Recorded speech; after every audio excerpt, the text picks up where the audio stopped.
Well, good morning. It's me, Kenny Polcari, and I'm back. And today is Thursday, March 14th, 2024. And here are the things you need to know to get your day started, right? So today, guess what? It's all about the producer price index, another inflationary report, right? And what are going to be the results of the Treasury auction? We see that market getting a little bit concerned. Oil is now solidly in the $80 range, right? Supply deficit, anyone? Because that's the latest talk. Gold and Bitcoin are holding steady at higher prices. And I got a new idea, Turtle Beach, right? H-E-A-R. We'll talk about that in a minute. And what we have for dinner tonight, we're going to have the sweet sausage risotto. It is delicious. All right, so yesterday, stocks seesawed, right? Wavering around the highs, debating the next move as the markets awaited a couple of potentially market-moving events. One is the sale of $22 billion worth of long-term treasuries, and two, the release of today's all-important producer price index, right? Which is the final inflation read before next week's FOMC meeting. So this could be a little bit of a market mover depending on what comes in. Now remember, the treasury sales are important because it speaks to the psyche of the bond investor. My friend Tom Essay writes it like this: a weak outcome could send yields higher, which would act as renewed headwind for stocks. Surely it will. While a pullback in yields would be welcome. Well, that's always the case, right? Yields go up, stocks become, there becomes a challenge between fixed income and treasuries and stocks. Now, the implication here is that if the auction is not well received, meaning buyers are not willing to scoop them up at current prices, then prices will fall in order to create that demand, and that will send yields up. And that will pose the challenge for stocks because higher yields will be that result, right? Now, if the buyers compete for these treasuries, think like in line, right? Less price sensitive, then prices are going to rise and yield should fall. And that would be a boost for stocks as we've seen. Now, currently, the 2 years yielding 4.63%. That's up from 4.4%. The 10 years yielding 4.19, up from 4.07 in just 5 days ago. So, using the logic I just defined, what have we seen? Well, prices have fallen and yields have gone up, and that suggests some caution ahead. And if you look at what stocks have done, they have waffled in here. One day they surge, the next day they digest a retreat. But the trend, interestingly enough, though, in stocks tends to remain upward, even as the bond prices are falling. So what's that going to tell you? Now, yesterday on Mornings with Maria, we debated this exact issue. Adam Johnson is now suggesting that investors have moved on from the inflation concern, noting that PPI is below the Fed's 2% target, while the latest PCE report remains sub 3%. And if he's right, and he's right on those matters, but I remain on the fence as I fear that inflation still has the potential to turn up. Now, today's report just might end this argument. You can find that interview on my Twitter, on my LinkedIn, right? I included the link in my written note as well. So, why am I still cautious? Well, think of Tuesday's CPI report, which suggested that inflation may be heating up again. Both month-over-month and year-over-year numbers were higher. And today's PPI report may shed more light on those concerns. At 8:30, the government's going to report on what's happening at the producer level. Expectations are mixed. Today, top-line PPI is expected to be up 0.3 month-over-month, in line with last month. But the year-over-year number is expected to be up 1.2%, which is up over last month's 0.9%. Ex-food and energy month-over-month up 0.2, which would be below last month, while the year-over-year report is expected to come in at 1.9%, also just below last month's 2%. So you see it's mixed. Now, what's interesting here is if the numbers are hotter, like the CPI, then you have to ask how will investors or algos react? Because if they're in line or weaker, then I expect stocks to push higher. But remember, last week, on Tuesday, they were higher and stocks still pushed higher. Futures this morning, like Tuesday, are higher, suggesting that investors have already thought about it. And, like Adam said, they're moving on. It's almost as if they are tired of talking about inflation. And I hear you, because I'm tired about talking about it too. Now, in any event, by the time the closing bell rang yesterday, the Dow gained another 37 points. The S&P lost 10. The Nasdaq gave back 88 points. The Russell rose by 6 points. The transports lost 62 points, and the equal-weighted S&P was really flat. It added 1 point, so let's call it flat. 7 of the 11 broad S&P sectors were higher, led by energy, up 1.6%, basic materials up 1%, utilities up 0.7%, financials up 0.7%, consumer staples up 0.25%, Communications up 0.2%, and industrials up 0.3. Sectors under pressure continue to be tech, down 1.1%. Consumer discretionary down 0.2. Healthcare down 0.4. And real estate down 0.6%. Down the food chain, you saw strength in housing. XHB was up 1.5%. We saw mortgage apps rise yesterday by 7%. Retail was strong. Airlines were strong. Disruptive tech, ARC, was up 0.25%. Oil and gas exploration up 2%. Aerospace and defense, XAR, up 0.1%. And the value trade, the SPYV, also up nearly 0.2%. Subsectors in tech, along with members of the Magnificent Seven, continue to struggle, right? NVIDIA down 1.1, Apple down 1.2, Meta down 0.9, Tesla's down 4.5% yesterday, leaving this stock down 36% since January. Analysts are now saying that Tesla's a growth stock without any growth. That's not very encouraging. The semis were down 2.25%, cybersecurity down 0.1, and expanded technology down nearly 1%. Eco data today, in addition to the PPI report, is all about the retailer and then by default, the consumer. Retail sales are expected to be up 0.8, which would be a complete reversal over last month's down 0.8. Ex-autos and gas up 0.3, again a reversal over last month's negative 0.5%. In the end, we can expect that today's data is going to cause lots of chatter around the Fed's next move, and since they are in blackout mode, do not expect to hear anything from any of them. Just to remind you, the latest narrative is for the Fed to remain cautious, that while they do expect the next move to be down, they're not defining a time frame for that to happen. Although traders are. 60% continue to expect the first cut to come in June. I still say not happening because, again, current rates at 5.25 and 5.5 have been at this level since July of 2023, and investors are not deterred. Stocks are now kissing new highs, and the rally has broadened out. Money is moving out of tech and into other sectors rather than coming out of tech and going into cash. And to me, that says investors are not anxious.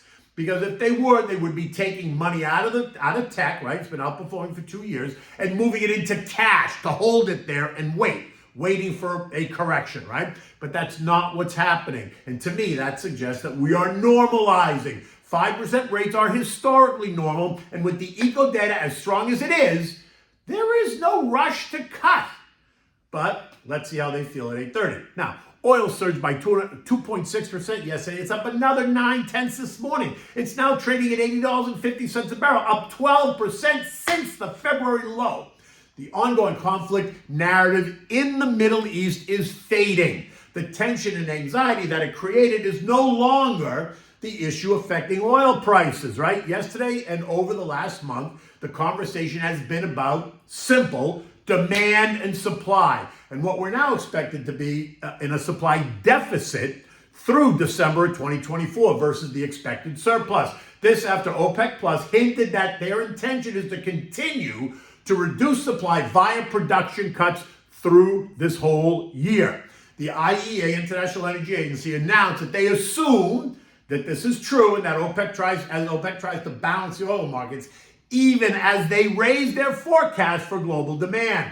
You see, what we've been saying is the Saudis want and need oil to be at least $80 a barrel in order to fund their budget. So anything above 80 is really gravy for them. Oil now appears to be in the $80, $85 trading range, and that has yet to be reflected in the latest inflation reports. Kavish? Gold is down $6 this morning at $21.75. This after kissing $2,200 earlier in the week. All on two factors. One, that rates will go down and the dollar will retreat. And two, that inflation is going to remain stubborn and the geopolitical tension atmosphere remains uncertain, causing some investors to move into the ultimate safety trade. And while that seems like a contradiction, gold is gold. Say what you want, but there's a sense of safety in owning it. Gold is up 9.5% off the February low. It's a dramatic move for gold in 1 month, right? So I would not be surprised if we saw it back off a bit and maybe test the 21.25-ish level, which is just a 2% move lower from here. U.S. futures this morning are up. The markets are telling us that they are not concerned about the PPI report or the retail sales report, and that they still expect multiple rate cuts in 2024. Again, illogical to me, but what do I know? Dow futures up 120, S&P's up 16, Nasdaq up 90, the Russell's up 5. And again, while I'm a bit more cautious, as you know, I have not abandoned my plan. I remain invested and I continue to put money to work in the markets. I am, though, not chasing tech at all, other than maybe automatically reinvesting any dividend payments that come out of any of them, right? Apple, Microsoft, whatever. In a new twist, every once in a while, I want to just toss out an idea or two, just a name that I find interesting, right? It's not a tacit recommendation at all. I'm just creating a conversation. I'm not telling you to do anything. I just want to toss it out there and have you think about it, right? You need to do your homework and compare it against mine. Turtle Beach, the symbol is HEAR. It's an $11 stock, right? It's a small cap name, market cap at $235 million. They are a sound technology company, audio and gaming technology. They develop and commercialize and market products under the Turtle Beach brand, right? Headset and handheld solutions for gaming and consoles, while Rocat, the Rocat brand, creates gaming keyboards and mice and accessories for the PC gaming market. Yesterday on their conference call, they announced that they are acquiring a company called PDP, a leader in video controls, and this complements Turtle Beach's role as a leader in headsets. Now, this appears to be massively accretive, right? Combined, the company should produce $400 million in revenues and $60 million in EBITDA. They announced a Dutch auction beginning next month to purchase back stock between $13.75 and $15 a share using cash on hand. If the stock moves up and through 15 before the auction, then they're not going to buy a share, right? But what have they done? They've now set a floor under it. Company management and the board are not tendering any of their shares, right? The synergy appears to be enormous, and they have a new management team. Margins last year went from 20 to 29%, and they should increase maybe to the mid-30s, even 40% range. They should, right? This morning the stock was quoted up 250 at 1360, 1380, and that makes perfect sense, right? It is set to open at the low end of that Dutch auction range, but it could move up as the story permeates the chat rooms. And remember, the Dutch auction doesn't start until April, so there's a couple of weeks to go to see what the stock does. My sense is that they could see this stock move into the 25 to 40 range over the next year, right? Again, this is just a conversation. You need to do your own homework. I just think it's an interesting story for people that are always looking for an interesting story. I think that's one. Now, European stocks are up this morning anywhere between 3/10 and 8/10. The ECB chief economist, Philly Lane, comes out swinging, saying that while there's a lot of evidence accumulating, we have to take the time to get it right before dialing back on restrictions. Kind of sounds like what JJ's been saying all along, no? Lane went on to say that the March meeting was an important milestone and that the disinflation process is ongoing. The inflation rate across the Eurozone now stands at plus 2.6%. It is moving closer to the 2% target, but he was very clear. They are not ready to pull the trigger just yet. Expect to hear more about this over the next couple of days. The S&P closed at 51.65 yesterday, down 10 points as the repricing continues on the back of the rate cut narrative. Futures this morning, as noted, are up, suggesting that investors are confident that the PPI will not raise a red flag. The VIX, right, which is the fear index, continues to churn at the lows, remaining fairly calm about the Fed's next move. It is screaming that rate cuts are coming. We'll know they are not if we suddenly see the VIX spike higher. I'm just saying, this is not the time to chase expensive growth stocks, nor is it the time to go to sleep, right? Because there's plenty of opportunities out there. Okay, call me to discuss. You know me, I'm always happy to discuss it and help you put together a plan. Okay, so what do we have for dinner tonight? So we're gonna have the sweet sausage risotto, right? It's simple to make and it is so good. You can use it as a main dish, you can use it as a side dish, you can have it for lunch, you can have it for dinner, right? Because it really just depends on how hungry you are. So for this you gotta make the risotto. So for this you're gonna need the olive oil, the butter, the onions, the sweet Italian sausage taken out of the casing. You need minced garlic, you need thyme, you need arborio rice. You need white wine, chicken broth, frozen peas, and Parmigiana cheese, right? Freshly grated Parmigiana cheese. Okay, you want to start in a saucepan. You want to heat up 6 cups of the chicken broth in a saucepan so it's nice and hot when you need it to use, because it needs to be hot when you add it to the risotto. Now, in a heavy pan, heat the oil and about a 1/4 stick of butter over medium heat. Add the chopped onion and saute it until it's nice and translucent. Next, you're going to add the sausage, and you're going to brown it in with the onions and the butter and oil, all right? Don't let it burn, just brown it, let it take its time. When you're ready, when it's all browned, you're going to add the minced garlic, right? No more than maybe a tablespoon of minced garlic and some thyme. Don't overdo it. Maybe 3/4 of a teaspoon, right? Remember, you should always add less and taste it, because then you can add more. If you add too much, you ruin it. Saute for another couple of minutes. You want to blend all the flavors. Now you're going to add 1 1/4 cups of arborio rice and 1 cup of the dry white wine. Mix it well, stir it until the wine is all absorbed. Season it with a bit of pepper. You don't need salt at the moment. The cheese is going to be very salty. Now, 1 ladle at a time, add the hot chicken stock to the rice and stir it. 1 ladle at a time. You must stay at the stove. This is key. You need to stir the rice and not allow it to stick. As the chicken stock is absorbed, add another ladle and continue to stir, right? Continue this until the rice is tender and creamy. Might be 20-25 minutes. But taste it as you go to determine it, right? Now, you may not use all the chicken stock, but just in case you do, you have it. Now, after that, you're going to add 1 cup of frozen peas to the rice, and you're going to mix it, right? And if you like peas, add more peas, but I would add 1 cup. And you're going to add a handful of grated Parmigiana cheese. You're going to stir it for 5 minutes or so. Let it get nice and creamy. Let the peas defrost and melt and get ready, but they'll still be crunchy, right? Taste it. Make sure it tastes all right. If you need to adjust, then adjust. When you're ready, at this point, you should be ready to serve. Don't let the rice dry out. This should take you maximum maybe 40 minutes to make start to finish. When you serve it, you want to serve it in warm bowls. You want to garnish it with a bit of chopped parsley. And as usual, always have extra cheese on your table for your guests.